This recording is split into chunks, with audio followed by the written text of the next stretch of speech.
মানুষ নামতে পারে না এর ভিতরে, এলাকা মানুষ এত দূরে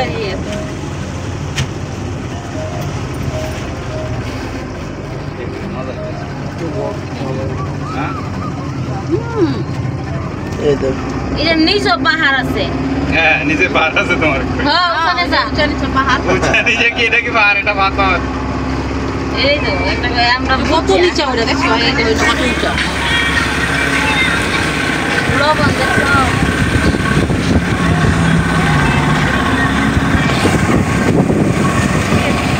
হাই বন্ধুরা, আমি আজ ঈদের পর দিনে ঘুরতে এসেছি জর্দান। দেশের নাম হলো জর্দান, ইসরায়েল বর্ডার আকাবা। দেখো এই মিশরের নীলনদ, এই নীলনদের নিচে দেখো কত মাছ আছে, কত বড় বড় মাছ দেখা যাচ্ছে। আমরা বর্তমানে স্পিরিট বোটে বসে আছি, সামনে দেখো একটা ট্রলার আছে। এই ইসরায়েলে দেখো লাইট হাউস, ইসরায়েলের। আমরা প্রায় ইসরায়েলের লাইট হাউসের কাছে চলে এসেছি। আমাদের ওর ওপারে যাওয়ার কোনো অধিকার নেই, তাই আমরা এদিক থেকে ঘুরে চলে যাব।